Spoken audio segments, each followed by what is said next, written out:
It's time for PetSylvania with Dr. Bob Esplin. Dr. Bob guides you through the latest veterinary techniques and procedures to keep your pets in the best of health.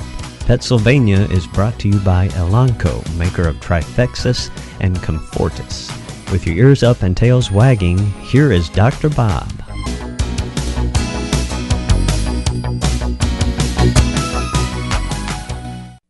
Hi, welcome to PetSylvania. I'm sure happy to be here with you, and I'm hoping that as you listen that we spike your interest in pet care issues. Please feel free to send questions to me so that I can answer them on the air, and I'll be sure to answer them in person as well.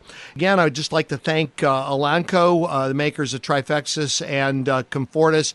We are finding that this time of year right now the fleas are really bad. Both these products present a great opportunity to use the next generation of flea control for your pet, and so we encourage you to come on in and ask for information about either of the Trifexis, which is once a month heartworm and flea control, or Comfortis, which is just once a month flea control, both of which are in a pill form with no application topically. So it's great products. Sylvania Vet, of course, is my business, and we're a sponsor. What a coincidence. And I haven't gotten any of my colleagues here in town that have felt like they want to sponsor PetSylvania, so I guess I'm stuck having to be the sponsor of my very own program, but does open up the opportunity to kind of say anything I want. So, of the many services that we offer, the most important of those for you to remember, I think, is that our emergency service, and that reflects so many different things. It certainly makes us available for you in a time of great need. Had one this morning when I got in the office at 7:30. I had an emergency waiting for me.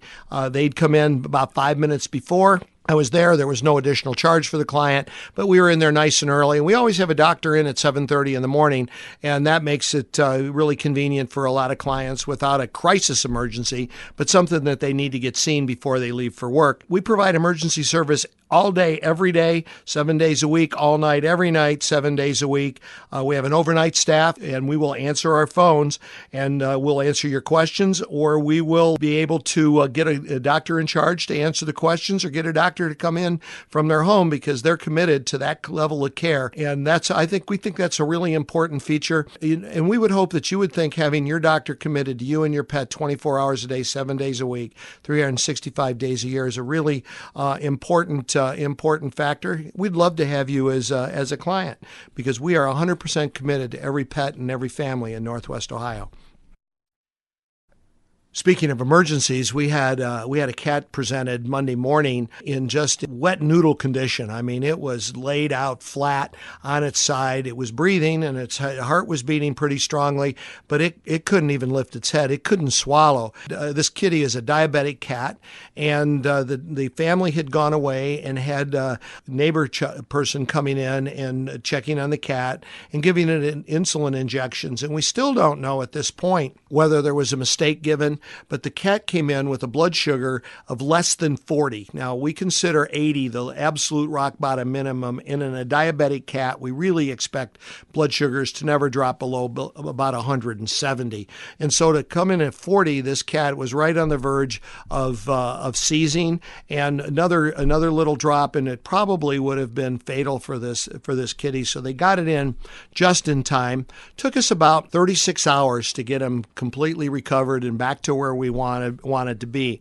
Diabetes, just to fill you in a little bit, occurs in dogs and cats. Dogs have insulin-dependent diabetes like people do, and cats have non-insulin-dependent diabetes. They rarely, and we do have some cats that need insulin. In this particular case, this kitty, at the time we started treating its diabetes. Diabetes is a deficiency of insulin, which is a hormone made by the pancreas, and it's released into the blood, directly into the blood when demand is there to help blood sugar get from the blood into the cells. And so what we see in a diabetic animal is generally a very high blood sugar, but a deficiency at the cellular level, the blood sugar. And if there's no sugar in the cell, there's no energy. It's like turning the gas off. The furnace is not going to do you much good if you don't have any fuel to power the furnace. And the same thing is true with the cells. If you don't have any sugar inside the cell, there's no power to run that cell, and everything starts to shut down. So that leads us to a service that we provide. That service is called medical boarding. And we truly believe that diabetic cats and diabetic dogs should be boarded and not left home with a pet sitter or a neighbor or anybody coming in the house, a couple of times a day for a half an hour to an hour at a time to provide the care. They need supervision. And so boarding medical care, we think, is an extremely important service that we provide, and we strongly encourage you, if you have a diabetic animal, to take that in charge, because I'm confident that this kitty that we saw Monday near death would not have had that problem and would have been ready to go home right on time with medical boarding. So that's going to be our quiz. What's one of the exceptional services? What are two of the exceptional services that Sylvania Vet provides? One is medical boarding, and the other is emergency service. It was suggested to me here that we emphasize that there's a substantial difference between the cost of medical boarding and the cost to save this cat's life and bring it back to normal, and absolutely there's no comparison, and so it's just part of the proper care of your pet to take that responsibility. Sometimes leaving them home alone, even if they're healthy and not diabetic, can be pretty stressful for a dog or a cat, and they're better off boarded so that they can get the kind of care and attention that they would get when they're home. Wednesday is Halloween, and there's going to be lots of goodies coming in the house, and the kids are going to be out there trick-or-treating, and you're going to be having bowls full of sweets and things. Again, I want to remind you that be cautious about that bag of goodies, because dogs particularly have sweet tooths, and they're very likely to jump in there and start mowing down on some of that, and the amount of chocolate that they might get, or if they get raisins are toxic to dogs' kidneys. You got to be super careful, and a lot of people give boxes of raisins because they think it's healthier. It's better than giving a candy bar. A lot of sugar in raisins, though, so it's not exactly a total exchange. And then, of course, some people give packages of gum, and you got to be super careful about Orbit gum or any gum that contains the artificial sweetener xylitol. So look through your bag and take a look at that. And then a local dentist, Larry Schmackel, is doing a cool thing: candy buyback. For every pound of candy that you bring into his office after Halloween, he's going to give you $1, and then you'll have a chance to enter a raffle for a home theater basket, and you can do that. So even if the adults go out trick-or-treating, you can enter that in, and love to see you come in your costume if you want. It's Dr. Larry Schmackel at 4343 North Holland, Sylvania Road. It's a beautiful office from the outside, and the dates and times: November the 1st from 4 to 8, and November the 2nd from 8 a.m. to 2 p.m. Bring your stuff in there. Keep just enough candy to keep the kids satisfied, turn the rest in, and I think then that's going to certainly help everybody's dental health as well, and certainly that's what Larry's thinking about. I doubt if he's looking to eat all that candy himself. That's a great program. One of the things that we find in the office a lot is that we have a lot of ill-mannered dogs, and people frequently ask me, what's my favorite dog? And I always say, well-behaved. And if you start with a puppy and you start teaching them manners, then it's pretty easy to have a well-behaved pet. And certainly part of that is going to obedience class. But it's just like if you go to class and you don't do any homework, you're really not going to learn much, and you're not going to retain it very well. We have one little trick that we like to start clients with that really helps teach manners. So on the other side of our break, I'm going to tell you what that is.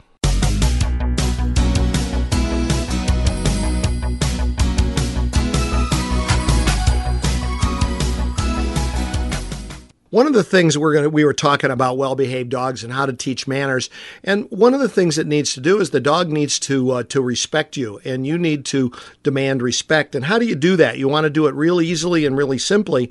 And what you do is you start with a puppy, but you can start teaching even any dog, and you use the sit command, and you have them sit, and you make them earn everything they get. So whether it's attention from you or it's their meal, you should feed at specific meal times rather than free choice feeding. I think it's just a better way of knowing that your dog is eating the right amount in a finite period of time, so that there's less chance of BM and urine mistakes going on as well. But whether it's going in and out the door or coming to get petted when you're sitting watching the Tigers get hammered, well, that was really a sad thing, wasn't it? They sit first and then they get their attention, and so they learn that there's some rules that they have to live by. By doing that, it begins the process of your taking authority over your dog. So use the sit command. It's very simple. It's painless, obviously. It's not aggressive. It's not the kind of stuff that you see with the dog whisperer who's not well thought of in the training profession. And we would encourage you to do more in the way of positive training rather than punishment training. So that's that could be an entire program that we could devote to that. It seems to happen almost every day at the office that we get a fax from online pharmacy, or we get a phone call from a big box pharmacy wanting us to fill prescriptions for a client for products that we carry and sell. And I can't tell you how important I think it is that you support the local veterinarian. That whether that be us or your veterinarian down the street, they're paying local taxes, they're employing local people, they're doing things in the community that support the community and support the community animal welfare. And to save a couple of dollars by going online, in my mind, just doesn't make any sense at all. A lot of the times these places don't know anything about the products that they're selling. The pharmacists at some of the big box pharmacies, they have no clue. They've just started taking on these veterinary products, and they really don't know how to answer the questions. And plus which, you need a client-patient doctor relationship, and that's why they're calling. And the other thing is that in many cases, by the time we factor in rebates and other rewards that are associated with buying these products from the veterinarian, they are less expensive than what you pay when you get at the big box store. And then there's oftentimes guarantees associated with that, all of which are voided if you don't buy the product from the veterinarian. The knockoff products that are out there, particularly the Frontline Plus knockoff products, are not identical. They're not the same. We have seen dozens of dogs that have had these knockoff products just crawling with fleas. They may have the same active ingredient, but that's not the key to the true efficacy of those topical products. So support your vet. I always say buy from the vet, not from the net. And now I have to say buy from the vet, not from the net, and not from the big box stores. Please think about that when you're doing it. You got to be, I want you to save a lot of money before you do that. And the same should be true of a lot of the things that you buy online. Buy locally. That helps support the businesses that are here for you when you need them. We did get a question, and the question was, what do I think about pet health insurance? Well, I think pet health insurance is a pretty darn good product, and for the money that you spend, it depends on the size of the age of the dog, mostly, not so much size, but the age of the dog, and if there are any pre-existing conditions, that can influence what the monthly premium is. But most dogs, the monthly premium for pet health insurance is less than $40 a month, and depending on a little bit on what kind of plan you get and who you get the plan from, there's a lot of options available to you. I always suggest that you buy a pet health plan that has, that covers the major expenses, and not the ear infection, or not your vaccines, or not your routine monthly medications.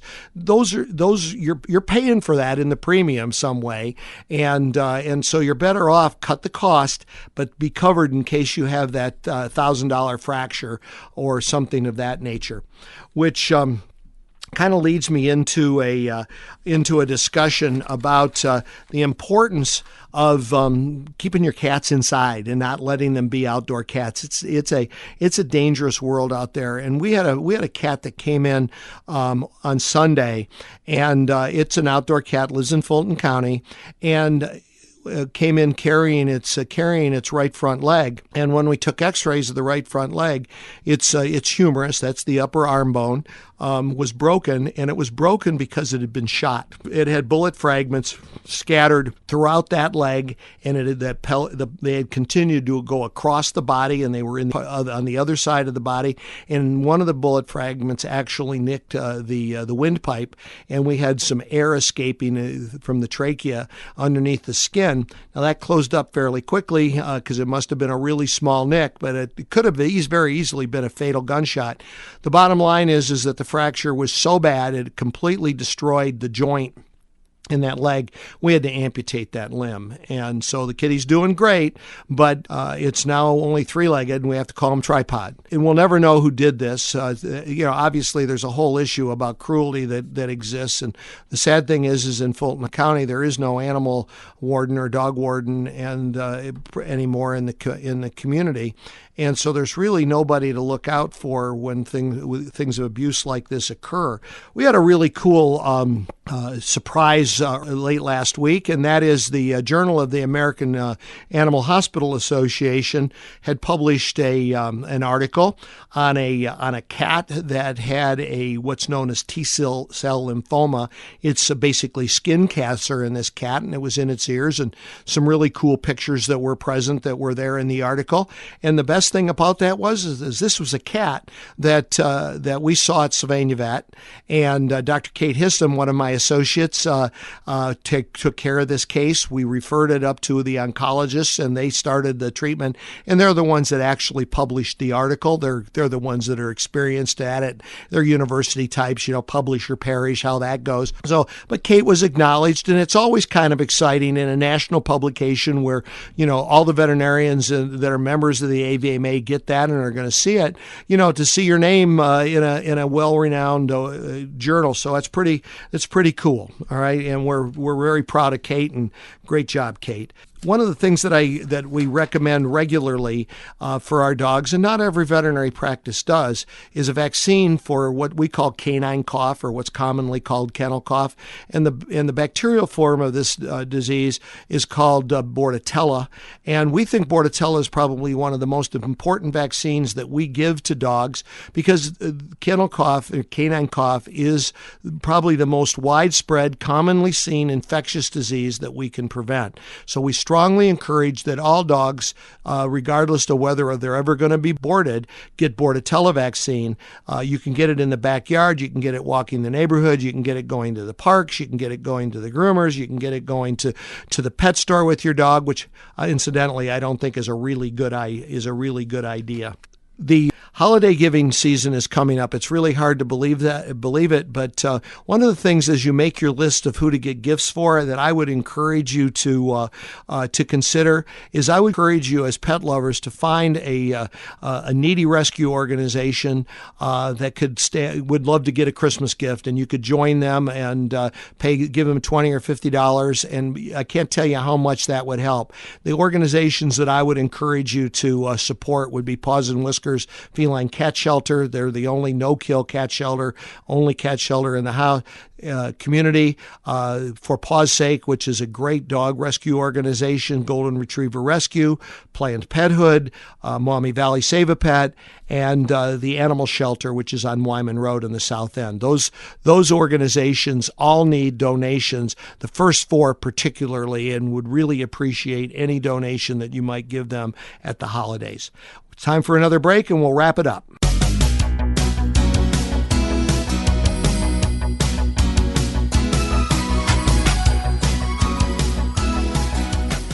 Halloween Day, the 31st of October, the Toledo City Paper starts their polling of the best of Toledo, and we've won Best of Toledo through Toledo City Paper for the last 6 years, and we want to win again, and so I would please encourage that each and every one of you and everyone in your family to get a ballot from the October 31st and each subsequent edition through the early publication in December. The ballot will be in there. Please fill it out appropriately. When you get to Best Vet or Best Boarder or Best Groomer or Best Daycare, put Sylvania Vet in there, all right? Or you can go online at ToledoCityPaper.com, and then you can vote online. You can't vote for more than 3 times for Sylvania Vet.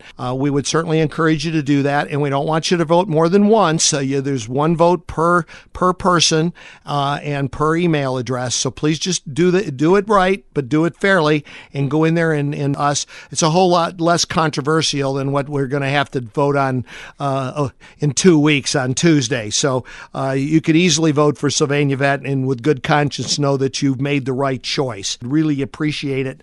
Next week, I'm going to talk about, and I've run out of time. We had so many good things to talk about today. I've run out of time, but next week we're going to talk about something that happens a lot. And so get your anticipation shoes on and get really excited to learn about reverse sneezing in dogs. It's something that a lot of dogs experience. So I want to remind you of events that are coming up, and so that we have on November 7th, our charitable foundation is sponsoring a dinner at BW3's on Central Avenue from 5 to 9. 10% of all your food order that you place is going to be donated to Memories Live On Animal Foundation. And 5 to 9 o'clock, you can stop in and pick up tickets at the office anytime. November 17th from 12 to 3 at Sylvania Vet. We're having the last adopt-a-thon of the year, and we want to encourage everybody that might be looking for a pet for a forever home. Even if you aren't quite ready to adopt, come on out. Let's take a look and see what's there. And then Sunday, December 2nd, and we'll continue to remind you of this, but Santa comes for Santa Pet Pictures to Sylvania Vet. We're going to be having pictures taken. They're studio quality, and you're going to just be blown away by the how excellent these pictures are. It's a fun day. It's from 10 o'clock in the morning till 2 o'clock in the afternoon. You want to call the office, 419-885-4421 or stop in and reserve a time to come in and have your pet's picture taken with Santa. We've had people with cats. We've had aquariums with fish. We've had a potbelly pig. We've had a mother dog and a litter of 8 chocolate lab puppies all at one time. Now that Santa had his arms full. That's there's no doubt about it. But Santa's a really good guy and particularly enjoys that day. It's a highlight of Santa's day when he gets to come to Sylvania Vet for Santa Pet Pictures. And so that remembering that we had a contest here, and that the answers to the questions, what are 2 special things that in services that Sylvania Vet has? One is emergency service 24/7, 365, and the other is medical boarding. You can learn more about Sylvania Vet at sylvaniavet.com. You can stop in for a tour at 4801 North Holland, Sylvania at Haroon anytime, and we'll be happy to show you around. We're really proud of it. Thank you, Elanco. Thank you, Sylvania Vet. Remember, there's only one greatest pet, and it lives in your home. You have been listening to PetSylvania with Dr. Bob Esplin on WSYLradio.com. PetSylvania is brought to you by Elanco, maker of Trifexis and Comfortis. Tune in every Saturday at 10 a.m. as Dr. Bob explains the latest in veterinary care and answers your questions. You can email your pet questions to requests@WSYLradio.com, and Dr. Bob will answer them on a future show.